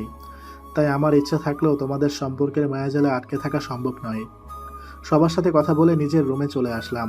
ব্যাগ থেকে কোনো কাপড় বের করি নাই, তাই আর কিছু গোছানোর প্রয়োজন হলো না। পরদিন সকালে খুব তাড়াতাড়ি তৈরি হয়ে নিলাম। তারপর সবাইকে বিদায় দিয়ে শহরের দিকে রওনা দিলাম। শহরে পৌঁছানোর আগেই তাহসিনকে ফোন করলাম। আয় তাহসিন, কই তুই? আরে আমি মিটিংয়ে আছি, সবাইকে নিয়ে একটু আলোচনা করছি। মিটিং এখনই শেষ কর, আর মাফিয়ার ছেলেদের এক জায়গায় জড়ো কর। একটা ছেলেও যেন বাদ না পড়ে। আমি এখনই আসছি। ওকে, তুই চলে আয়, কোনো চিন্তা করিস না, আমি সমস্ত ব্যবস্থা করছি। তুই আসলে মিটিং শুরু করব। মাহফুজ ফোনটা কেটে দিয়ে দ্রুত মাফিয়ার আড্ডায় চলে যায়। নিজের আগুনরূপী ড্রেসটা পরে নিয়ে আড্ডায় প্রবেশ করে। সাথে সাথে সবাই কুর্নিশ করে। মাহফুজ সবাইকে বসতে বলে নিজেও বসে যায়। তাহসিন মাহফুজের কাছে এসে বসে। মাহফুজ, তোর কথা মতো সব ছেলেদেরকে ডেকে নিয়েছি, একটাও বাদ যায় নাই। বরং তোকে গতকাল যে খবরগুলো দিয়েছিলাম সেগুলো তোর ছেলেরাই আমাকে পাঠিয়েছিল। মাফিয়ার ছেলেদের উদ্দেশ্যে তোমরা সবাই শোনো। তোমাদের সঠিক সময়ে করা কাজগুলোতে আমি খুব খুশি, কিন্তু আমার শরীরের রক্ত ফুটছে, কারণ ওই রাজ আমার একটা কাছের মানুষকে ওর নিজের কাছে জিম্মি করে রেখেছে। তার সাথে একটা লেডি মাফিয়াকেও পাঠিয়েছে আমাকে শেষ করে দেওয়ার জন্য। কিন্তু রাজ আমার এই আগুনরূপী চেহারা কখনো দেখে নাই। আমাকে মন্ডি থেকে সরানোর জন্য এই কাজগুলো করছে। শুনলাম আজকে নাকি সজীবকে ওরা সবাই মিলে অ্যাটাক করবে। তো করুক অ্যাটাক, দেখি ওদের কলিজায় কত বড় সাহস যে আমার ডান হাতকে মারার প্ল্যান করে। তোমরা সবাই নিজেদের কাছে স্নাইপার নিয়ে চৌরাস্তায় প্রত্যেকটা বিল্ডিংয়ে অবস্থান করবে। সজীবের গায়ে যে হাত দেওয়ার চেষ্টা করবে তার মাথার খুলি যেন না থাকে। আজকে রাতে পুরো শহর জানবে যে এই আগুনরূপী হায়নাটা আবার ফিরে এসেছে। এই দেশে হিংস্র হায়না থাকতে কার বুকের পাটা আছে যে দেশকে ধ্বংস করতে চায়? ভাই, আপনি কোনো চিন্তা করবেন না। এই দেশে যে আক্রমণ করতে আসবে তাদের রক্তের বন্যা বইবে। আমরা আপনাকে ছাড়া কাউকে ভয় করি না। আজকে যদি সজীব ভাইয়ের কিছু হয় তাহলে শহরে লাশের বন্যা বয়ে যাবে, রক্তের নদী তৈরি করে ফেলবো। মাহফুজ আড্ডা শেষ করে বাসভবনের দিকে রওনা দেয়। এদিকে মাফিয়ার ছেলেরা সন্ধ্যার আগে চৌরাস্তায় চারদিকে স্নাইপার নিয়ে ওত পেতে বসে থাকে। আজকে যেন শহরে কোনো দৈত্যের আক্রমণ হবে। পুরো শহরটা যেন আজকে গুলির আওয়াজে কেঁপে উঠবে। ধীরে ধীরে সন্ধ্যা হয়ে আসে। একটু পরে সজীব চৌরাস্তায় চলে আসে। তখনই প্রায় শতাধিক ছেলেপেলে সজীবকে সামনে থেকে ঘিরে ধরে। মাফিয়ার ছেলেরাও সবাই দিকে পজিশন নিতে বসে পড়ে। একটা ছেলে সজীবের দিকে আগাতেই স্নাইপারে গুলি গিয়ে সোজা মাথায় ঢুকে যায়। ছেলেটার সেই জায়গায় মৃত্যুর কোলে ঢলে পড়ে। তাওসিন প্রথমে অবাক হয়ে গেলেও পরে বুঝে ফেলে মাফিয়ার ছেলেরা তাকে চারপাশ থেকে গার্ড দিচ্ছে। সজীব নিশ্চিন্ত হয়ে দাঁড়িয়ে পড়ে। সজীব সামনে চোখ করে দেখে রাজ দাঁড়িয়ে আছে, আর তার সাথে সেই ভাড়া করা মেয়েটা দাঁড়িয়ে আছে। এই রাজ, তোর কত বড় সাহস আছে এইবার আমার শরীরে আঘাত করে দেখ। আমার কাছেও আসতে পারবি না। তার আগেই তোর প্রত্যেকটা ছেলেদের লাশ পড়ে থাকবে এখানে। তুই কি মনে করেছিস আমি একা এসেছি? আমার পিছনে তাকিয়ে দেখ, কত ছেলে পেলে আছে। তোদের সবকটা আজকে শেষ করে দিয়ে তারপর যাব। এই তোরা সবাই ওই শয়তানটাকে যমদূতের কাছে পৌঁছে দে। রাজের কথাটা শেষ হতে দেরি হয়, কিন্তু রাজের ছেলেরা সজীবের দিকে এগোতে দেরি করে না। মাফিয়ার ছেলেরাও এই সময়ের অপেক্ষায় করছিল। রাজের ছেলেরা সজীবের দিকে এগোতেই মাফিয়ার ছেলেদের স্নাইপারগুলো গর্জে ওঠে। এক এক করে রাজের ছেলেদের লাশ মাটিতে পড়তে থাকে। পুরো শহর গুলির আওয়াজে কম্পিত হয়ে গেছে। কোথাও কোনো সাড়া শব্দ নেই। এটা দেখে রাজ খুব ভয় পেয়ে যায়। ওর নিজের ছেলেদের এমন দশা দেখে কয়েক হাত পেছনে চলে যায়। ওই রাজ, তুমি এমন করছো কেন? আজকে ওই সজীবকে আমি শেষ করে দিয়ে ছাড়ব। তুমি তো কাপুরুষের মতো দূরে সরে যাচ্ছ। আমি এখনই গিয়ে ওদেরকে শেষ করে আসছি, তুমি শুধু দেখতে থাকো। রাজ মাফিয়া লেডির হাত ধরে ফেলে। এই মেয়ে, তোমার কি মাথা খারাপ নাকি? নিজেকে মৃত্যুর হাতে ছেড়ে দিতে যাচ্ছ? আরে ছাড়ো তো তোমার আইডিয়া। আমি গেলাম ওই শয়তানটাকে মারতে, দাঁড়িয়ে দাঁড়িয়ে শুধু দেখতে থাকো। মেয়েটা রাজের থেকে হাত ছাড়িয়ে নিয়ে সজীবের দিকে এগোতে থাকে। মেয়েটা সজীবের কাছে আসতে ঝড়ের মতো কয়েকটা গাড়ি এসে ওদেরকে ঘিরে ফেলে। তারপর গাড়ি থেকে মাহফুজ বের হয়ে আসে, কিন্তু শরীরে সেই ভয়ঙ্কর পোশাকটা রয়েছে। মাহফুজ বের হয়ে মেয়েটার গলায় ধারালো একটা তরবারি ধরে। মেয়েটা এটা দেখে খুব ভয় পেয়ে যায়। রাজ মাহফুজের দিকে তাকাতেই চোখ বড় বড় করে ফেলে, কারণ মেয়েটার গলায় যে এখন তরবারি ধরে রেখেছে সে আর কেউ নয়, মাফিয়া জগতের সবচেয়ে বড় খতরনাক MMM। তবে তার আরও একটা নাম আছে, সেটা হলো আগুন। আগুন নামটা কেউ জানে না, যার কথায় পুরো মাফিয়া জগৎ পরিচালিত হয়। রাজ সরাসরি এসে মাহফুজের পা জড়িয়ে ধরে। আগুন ভাই, দয়া করে আমাকে মাফ করে দেন। আপনার কাছে আমাদের প্রাণটা ভিক্ষা চাচ্ছি। আমি জানতাম না যে সজীব আপনার লোক। তাহলে কখনো ওকে মারা চিন্তা মনে নিয়ে আসতাম না। প্লিজ মাফ করে দিন। এই রাজ, আমার পা ছেড়ে দে। এসব কি শুরু করলি? না ভাই, আপনাকে আমি খুব ভালো করে চিনি। আমি জানি আপনি ক্ষমা না করলে আমার মাথা আর গাড়ির ওপর থাকবে না। দয়া করে আমাদেরকে মাফ করে দিন। রাজের কথা শুনে মনটা গলে গেল। আচ্ছা, তোকে মাফ করে দিলাম, এবার উঠে দাঁড়া। আর তুই বললি যে আমাকে খুব ভালো করে চিনিস, তো আমাকে কিভাবে চিনিস? ভাই, কয়েক বছর আগে আপনি মারুফের গ্যাংটাকে শেষ করে দিয়েছিলেন। সেদিন ওইখানে আমিও ছিলাম। আমি আপনার জল জল করতে থাকা ক্ষুধার্ত হায়ানের চোখগুলো দেখেছিলাম। বা সেদিন আমি আপনাকে চিনে ফেলেছিলাম যে আপনি সেই MMM নামক খতরনাক হায়ানা। আমার এই ছেলেদেরকে জমের দরজায় পাঠানোর জন্য আপনি একাই যথেষ্ট। সবে তো বুঝলাম, কিন্তু তুই যে মেয়েটাকে এনেছিস সেটা কী জন্য? আর এই মেয়েটাকে নিয়ে এসেছিস কেন? সেফা মেয়েটাকে কোথায় আটকে রেখেছিস বল? বাই বাই, আপনি শান্ত হন, রেগে যাবেন না। আমি সবই বলছি। ভাই, যখন খবর পেলাম যে সজীব আমার ছেলেদেরকে মেরে রেখেছে, তখন গোপনে ওকে মারার জন্য মেয়েটাকে হায়ার করেছিলাম। আর এই মন্ত্রী আমাকে হুমকি দিয়েছিল, তাই ওকে শেষ করার জন্য সব প্ল্যান করেছিলাম।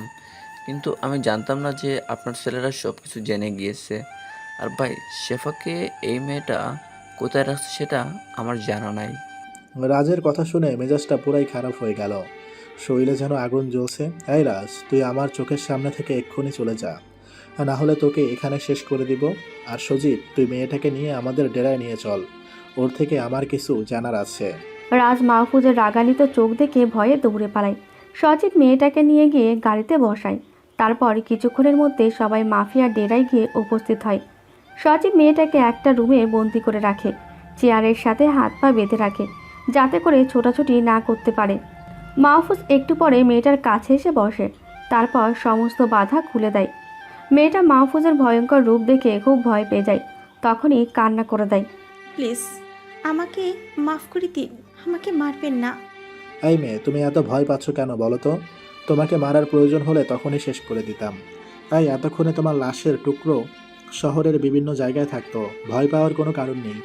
তোমার থেকে আমি কয়েকটা প্রশ্নের উত্তর জেনে তোমাকে ছেড়ে দিব। অতএব চুপচাপ বসে থাকো। মেয়েটা মাহফুজের কথায় চুপ করে বসে থাকে, আর একটা কথাও বলে না। এই মেয়ে, তোমার নাম কি? জি, আমার নাম নীরা। তো তুমি যে রাজের কথা এখানে চলে আসলে, একবার তো সব কিছুর খোঁজ খবর নিয়ে তারপর আসতে পারতে। তুমি থাকো কোথায়? আমি থাকি আমেরিকাতে। সেখানে আন্ডারওয়ার্ল্ডের ডন টমের আন্ডারে কাজ করি। রাজের সাথে টমের বেশ ভালো বন্ধুত্ব আছে। টমের মুখে ট্রিপল এর কথা অনেক শুনেছে, কিন্তু জানতাম না যে সে কে, কোথায় থাকে। ট্রিপল এ শুনেছিলাম টমের মতো শতাধিক ডন ট্রিপল এর আন্ডারে কাজ করে। আজকে তোমাকে আমি সামনে থেকে দেখছি, কিন্তু এখনো তোমার মুখ দেখতে পারলাম না। আমি যেটা জানতে চাইবো তুমি শুধু সেইটার উত্তর দিবে। এর থেকে বেশি কিছু আমি তোমার থেকে আশা করছি না। তো এবার বলো, শেফাকে তুমি কোথায় আটকে রেখেছো? হ্যাঁ, আমি সব বলে দিচ্ছি। সেফাকে একটা পুরনো কারখানায় আটকে রেখেছি, তবে ও ভালো আছে। আমার গার্ডরা সবসময় ওকে দেখাশুনো করে রাখছে, ওর কোনো সমস্যা হবে না। তোমার কথা শুনে মনে হচ্ছে এখনই তোমাকে শেষ করে দেই, কিন্তু তুমি মেয়ে বলে তোমাকে ছেড়ে দিচ্ছি। চলো, এখনই আমাকে শেফার কাছে নিয়ে যাবে। জানি না তোমার চামচারা ওকে কোন অবস্থায় রাখছে। মাহফুজ নীরাকে নিয়ে গাড়িতে উঠে পড়ে। তাওসিন খুব দ্রুত ড্রাইভ করতে থাকে। নীরা তাওসিনকে রাস্তা দেখিয়ে সেই কারখানাতে নিয়ে যায় যেখানে শেফাকে আটকে রাখা হয়েছে। নীরাকে গাড়ি থেকে নামিয়ে নিলাম। কারখানার চারপাশে অনেক ছেলেপেলে দাঁড়ানো, সবার হাতেই বড় বড় অস্ত্র। আমাকে দেখেই সবাই আমার দিকে বন্দুক তাক করে, কিন্তু মেয়েটার চোখের ইশারায় সবাই বন্দুকগুলো নামিয়ে ফেলে। নীরা মাহফুজকে নিয়ে ভেতরের দিকে যেতে থাকে। প্রত্যেকটা জায়গায় পাহারা দেওয়া হচ্ছে। মাহফুজ ভেতরের দিকে যেতেই একটা মেয়ের কান্নার আওয়াজ শুনতে পায়। তখনই নীরার হাত ছেড়ে দিয়ে দৌড়ে একটা রুমে চলে যায়।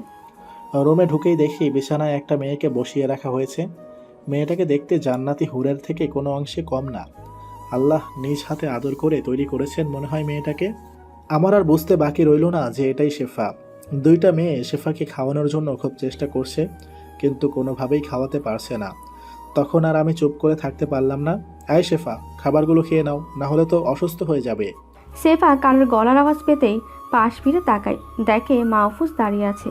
শেফা আর একটু অপেক্ষা না করে মাহফুজকে এসে জড়িয়ে ধরে। প্লিজ মাহফুজ, তুমি আমাকে বাঁচিয়ে নাও।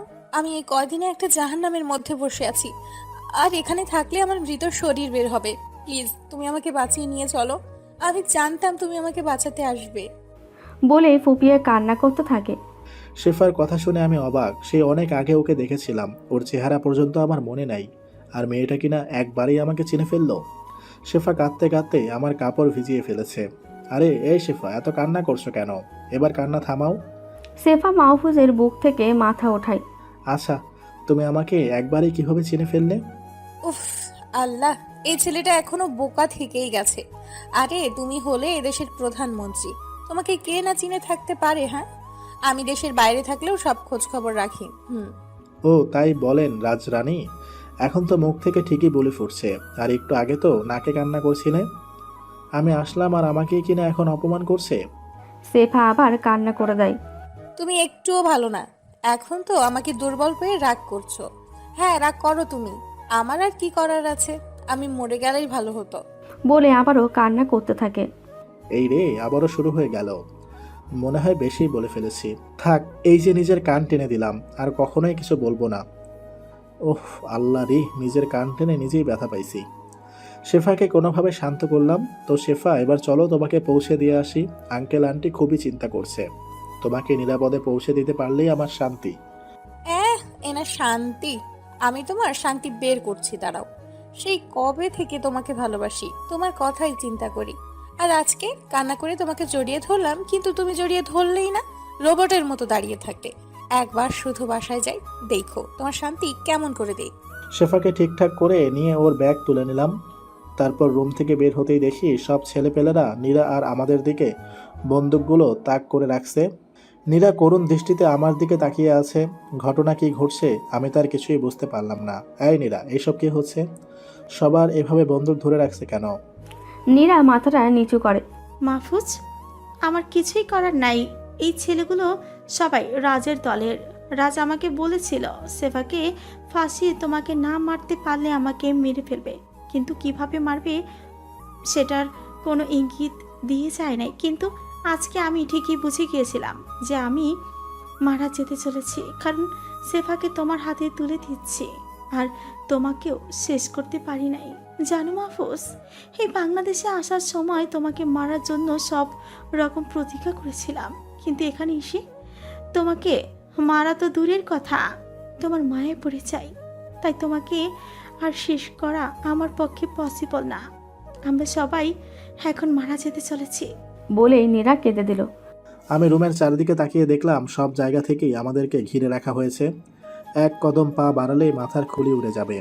কিন্তু চারপাশের ছেলেগুলোকে আমার কাছে বাচ্চা মনে হচ্ছে, যাদের বস আমি, আর তারাই না জেনে আমার মাথায় অস্ত্র ঠুকেছে। ব্যাপারটা খুবই হাস্যকর। মাহফুজ মুচকে একটা হাসি দিয়ে পকেটে হাত দিয়ে একটা বাটনে চাপ দিল। তার ঠিক 10 সেকেন্ড পরেই বাইরে থেকে অনেকগুলো বন্দুক একসাথে গর্জে উঠল। ছেলেগুলো পেছন ফিরে তাকাতেই সবার মাথা ছিদ্র করে গুলি বেরিয়ে গেল। তখনই তাহসিন সহ অনেকগুলো দানব আকৃতির লোক রুমের ভেতরে প্রবেশ করলো। মাহফুজ এদেরকে দেখে পৈশাচিক একটা হাসি দিল। এদিকে সেফা এসব কিছুতে ভয় পেয়ে মাহফুজকে খুব শক্ত করে জড়িয়ে ধরেছে, কোনোভাবেই ছাড়তে চাইছে না। এই শেফা, তোমার আবার কি হলো? এভাবে শক্ত করে ধরে রাখলে কেন? এসব দেখে আমার খুব ভয় করছে। আমি মাথা তুলবো না, আমার খুব ভয় করছে।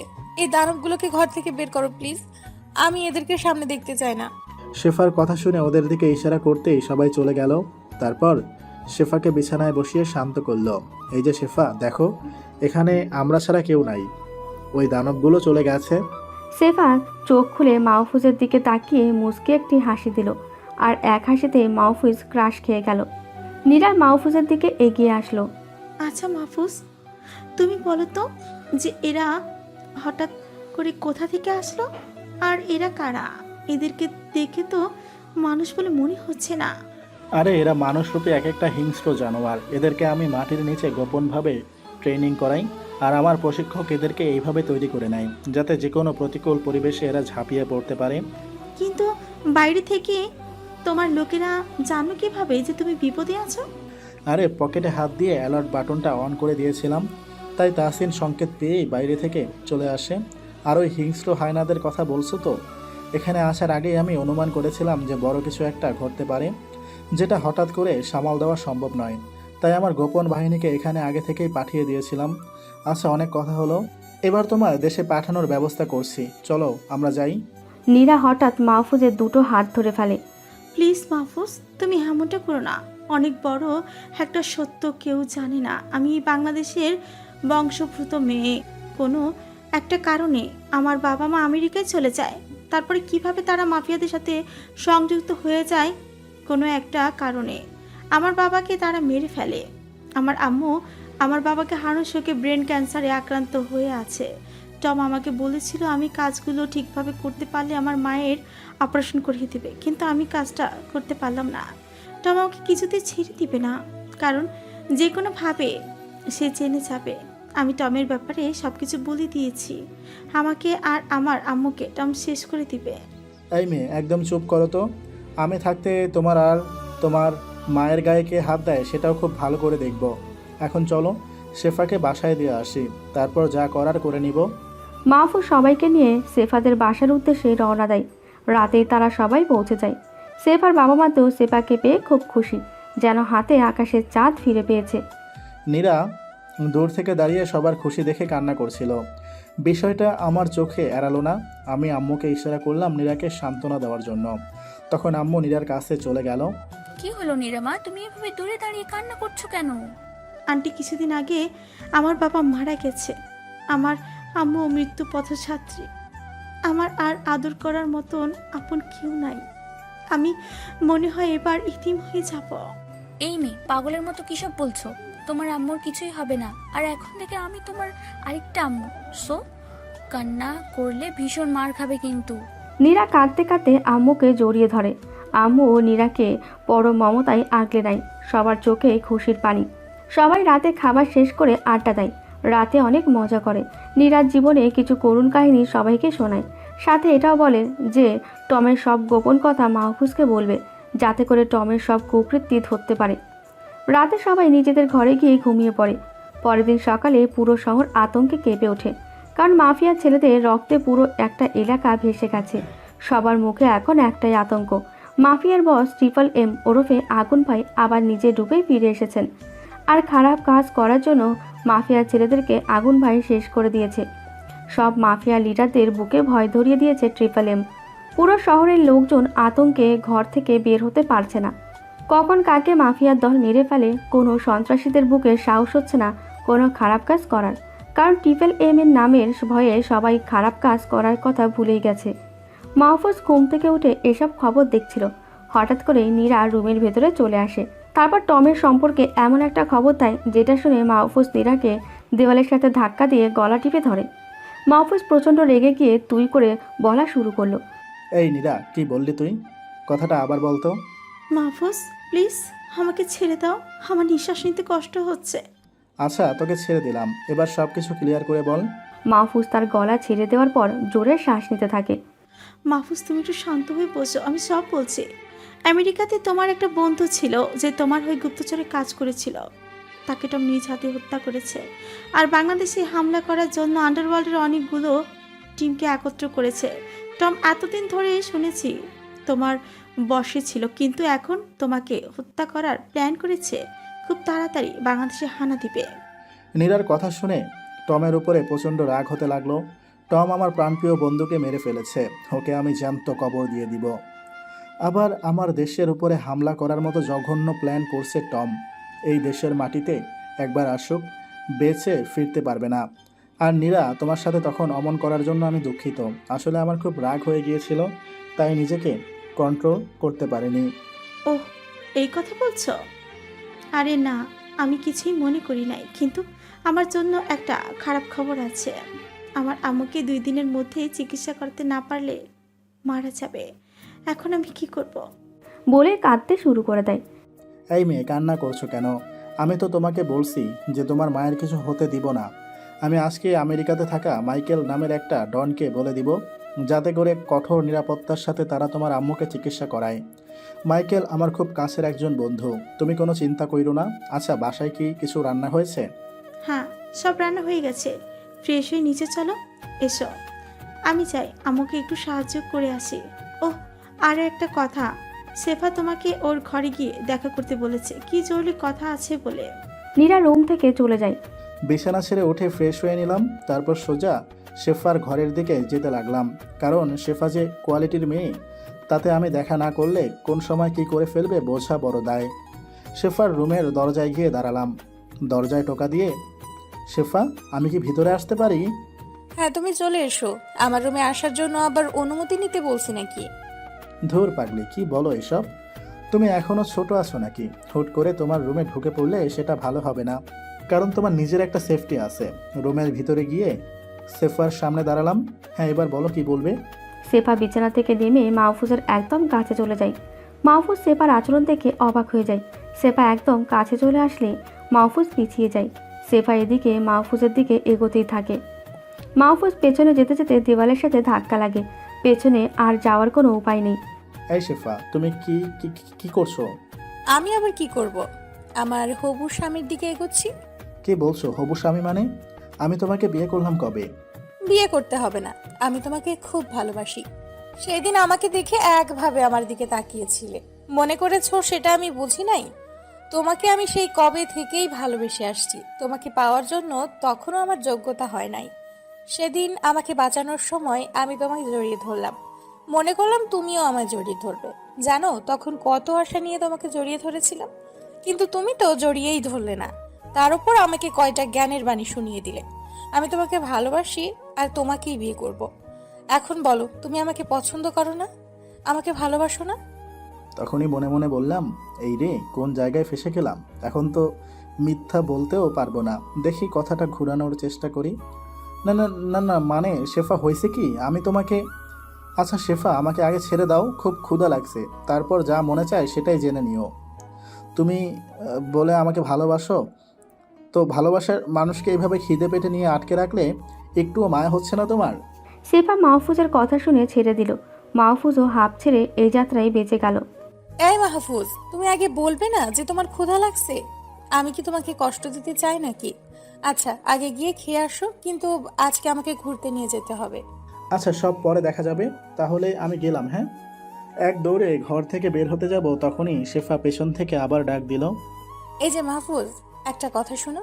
তুমি যতই কথা ঘুরাও না কেন, আমার আর তোমার বাবা মায়ের সাথে আমি কথা বলে নিয়েছি। তারা আমার কথাই বিয়েতে রাজি হয়ে গেছে। আমি তোমাকেই বিয়ে করব, আর কাউকে না। তুমি আমার থেকে বাঁচতে পারবে না। শেফার আর কোনো কথা না শুনে রুম থেকে তাড়াতাড়ি বের হয়ে গেলাম। মেয়েটা নাজেহাল করে ছেড়েছে আমাকে, কিন্তু পরে কি বলল? আমাদের বিয়ের কথা ফাইনাল করে ফেলেছে। বাবা মাও রাজি হয়ে গেছে নাকি? আচ্ছা আগে খেয়ে নেই, তারপর মায়ের কাছ থেকে শুনে নিব। খাওয়া দাওয়া শেষ করে প্রথমেই মাইকেলের কাছে ফোন দিলাম, আর নীরার মায়ের চিকিৎসার জন্য সব ব্যবস্থা করতে বললাম। তারপর মায়ের কাছে গিয়ে পেছন থেকে জড়িয়ে ধরলাম। আচমকা এমনভাবে ধরাতে মা চমকে উঠল। তারপর আমাকে দেখে শান্ত হলো। কি রে, কিছু বলবি? তুমি বলে শেফার সাথে আমার বিয়ের কথা বলে নিয়েছো? আমার বিয়ে নাকি ঠিক করে ফেলেছো? হ্যাঁ, তুই ঠিকই শুনেছিস। আম্মুর কথা শুনে চোখ চরক গাছ।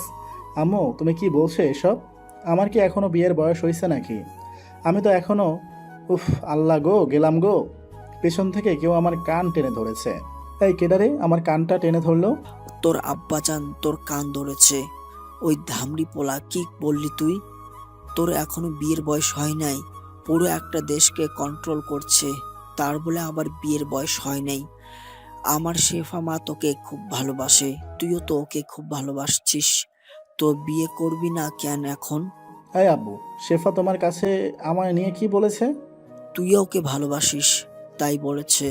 আর বেশি কথা শুনতে চাই না আমি। তোমাদের এই মাসেই বিয়ের ব্যবস্থা করব। তুই কি বুড়ো হয়ে গেলে বিয়ে করবি নাকি? আরে এখনো বড় হলাম না, বুড়ো বলতেছে? আমি বড় হইনি বলেই তো বিয়ের কথা বলতেছি না।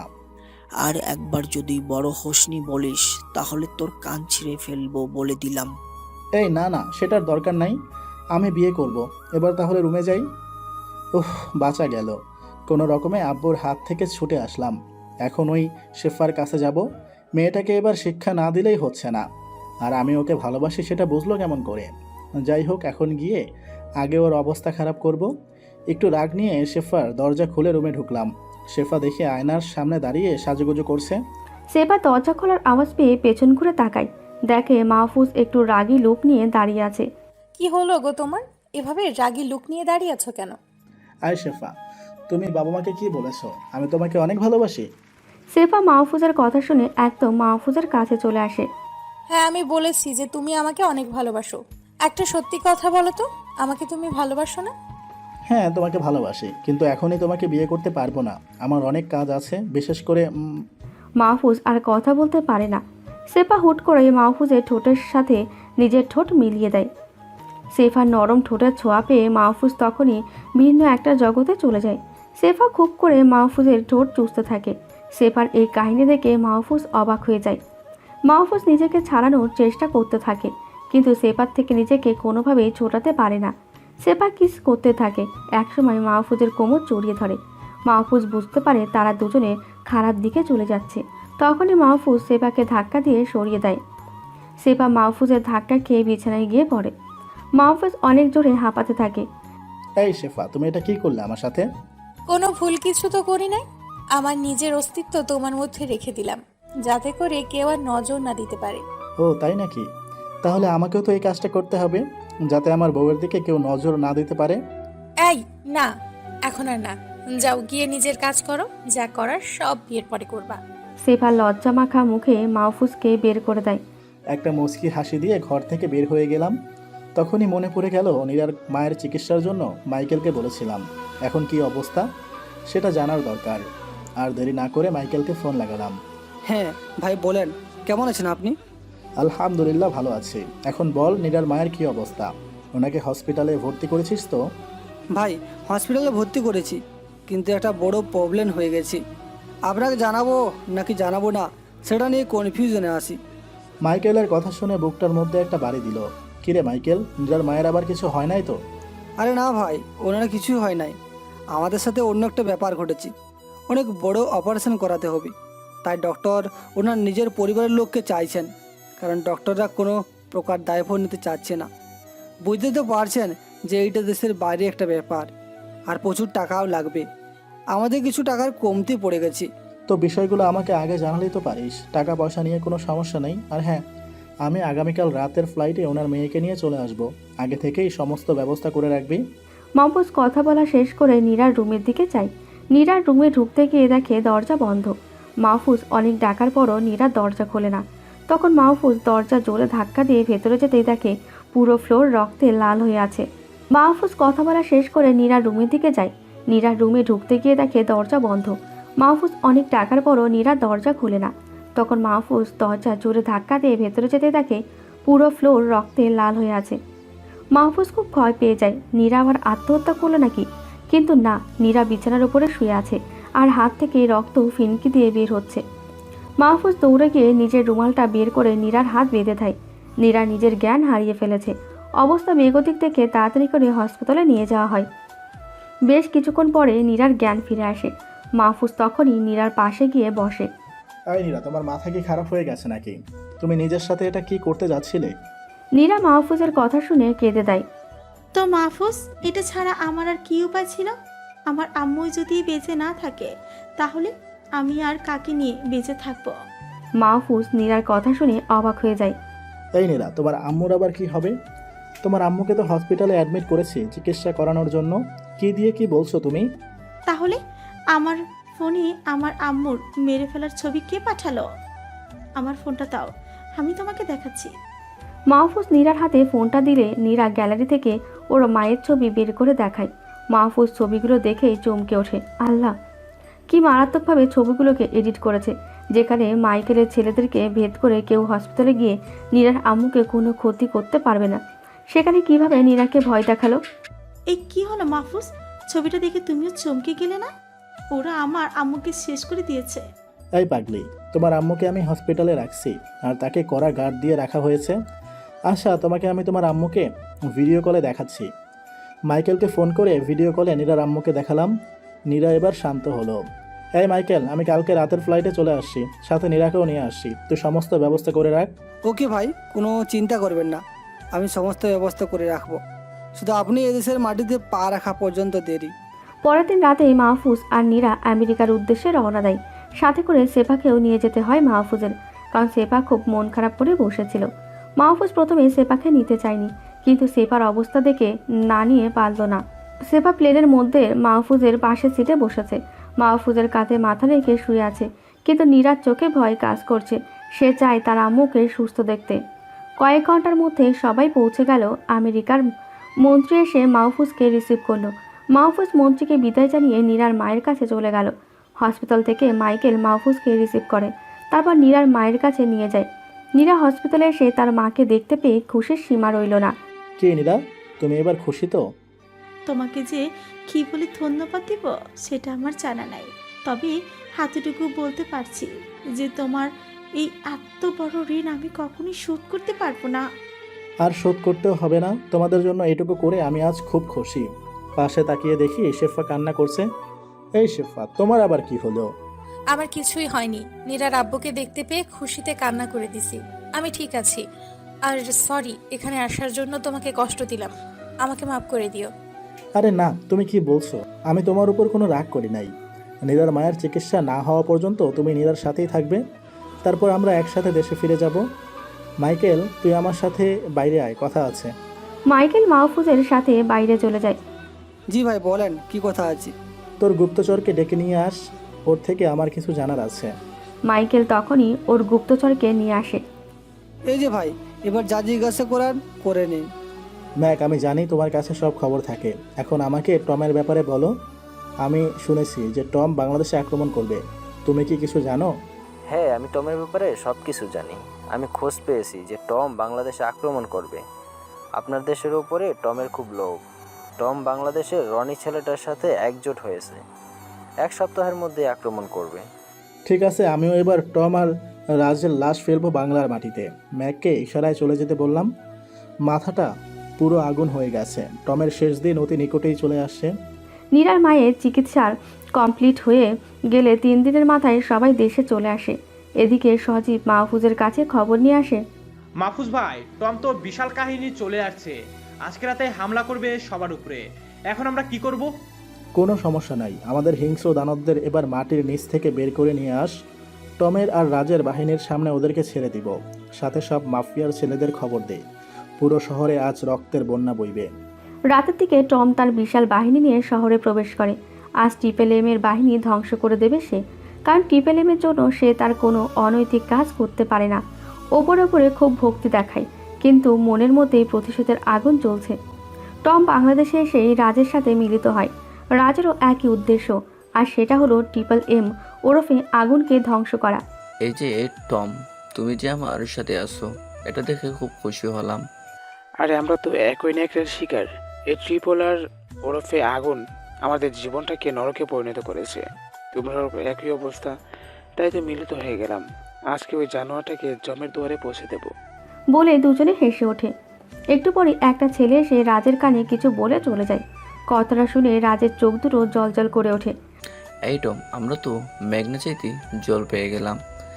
মিস্টার আগুন তো তার ছেলেপেলেদের নিয়ে আড্ডায় বসে আছে, এটাই আমাদের আক্রমণ করার সময়। সো আর দেরি করা উচিত হবে না। রাজ আর টম তাদের ছেলেদের নিয়ে মাহফুজের আড্ডার দিকে রওনা দেয়, কিন্তু অপরদিকে মাহফুজ আগে থেকে জানতে পেরেছে যে টম আর রাজ অ্যাটাক করতে আসবে, তাই সব রকমের প্রস্তুতি নিয়ে বসে আছে। টম আর রাজ মাফিয়ার আড্ডার সামনে চলে আসে। চারপাশে কোনো লোক না থাকায় প্রচণ্ড খুশি হয়, কারণ তাদের আক্রমণের রাস্তা একদম খুলে রয়েছে। টম খুশি মনে দরজা ধাক্কা দিয়ে ভেতরে প্রবেশ করে। টম সামনে তাকিয়ে দেখে মাহফুজ লোহার একটা পাইপ নিয়ে একা বসে আছে। টম এটা থেকে হাসতে থাকে। কিরে, বাংলার বাঘ বলে তুই? তুই বলে আগুন, তুই বলে ট্রিপল এম, তোর ভয়ে বলে সব মাফিয়া কাঁপে। তো আমি তো কাঁপলাম না, তোকে আজ এখানে কবর দেব। আমার ছেলেরা তোর আড্ডার চারপাশে ঘিরে ফেলেছে, আজ তুই বেঁচে ফিরতে পারবি না। টমের কথা শুনে প্রচণ্ড হাসি পেল। হ্যাঁ রে টম, তুই ঠিকই বলেছিস, তোর ছেলেপেলেরা আমার আড্ডার চারপাশে ঘিরে রাখছে। তোর ছেলেদের সাথে রাজও আছে, ওকে আবার বাইরে দাঁড় করিয়ে রাখছিস কেন? বাইরে গিয়ে দেখ তোর একটা ছেলেও আর ঠিকমতো দাঁড়িয়ে আছে নাকি। এতক্ষণে মনে হয় জমের দুয়ারে পৌঁছে গেছে। টম মাহফুজের কথা শুনে প্রচণ্ড ভয় পেয়ে যায়। এক দৌড়ে বাইরে চলে আসে, দেখে তার প্রায় সব ছেলে মাটিতে মরার মতন পড়ে আছে। চারপাশে দানবের মতো হিংস্র কয়েকটা মানুষরূপী জানোয়ার দাঁড়িয়ে আছে। রাজ বাতাসের গতিতে দৌড়ে আসে। টম, আমাদের এক্ষুনি চলে যেতে হবে, না হলে জীবন নিয়ে ফিরে যেতে পারবো না। আগুন আমাদেরকে শেষ করে দিবে। আমার সাথে এই দানবগুলোকে দেখেছিস? এগুলো আজকে সবাই শেষ করে দেবে।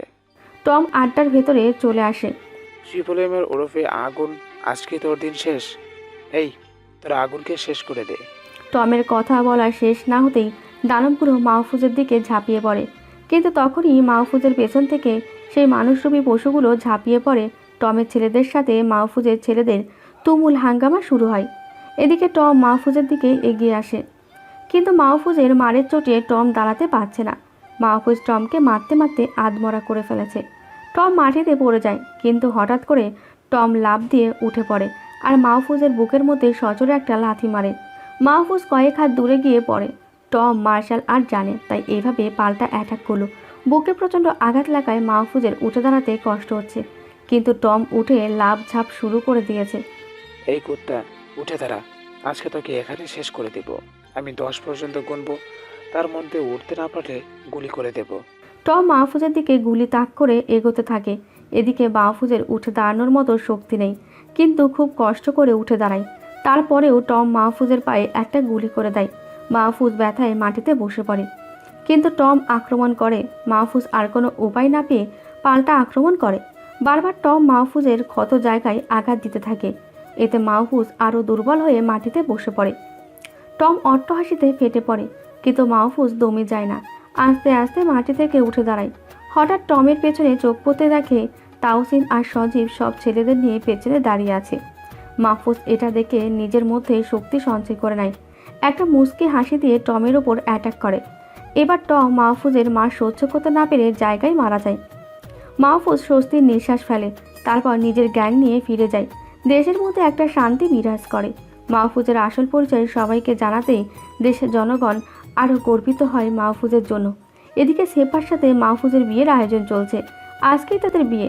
দুজনের পরিবারের খুশির বন্যা বইছে। এভাবেই শেষ হলো আরেকটি জীবনের গল্প। সমাপ্ত। এই গল্পটা আপনাদের কেমন লেগেছে তা জানাতে ভুলবেন না। আর এরকম গল্প নিয়মিত পেতে এখনই সাবস্ক্রাইব করুন আমাদের চ্যানেলটি। আর যদি ইতিমধ্যে সাবস্ক্রাইব করে থাকেন তাহলে আপনাকে অসংখ্য ধন্যবাদ। আজকের মতো বিদায় নিচ্ছি, তবে যাচ্ছি না। আবারও ফিরে আসবো নতুন কোনো গল্প নিয়ে। সে পর্যন্ত সবাই ভালো থাকবেন, সুস্থ থাকবেন।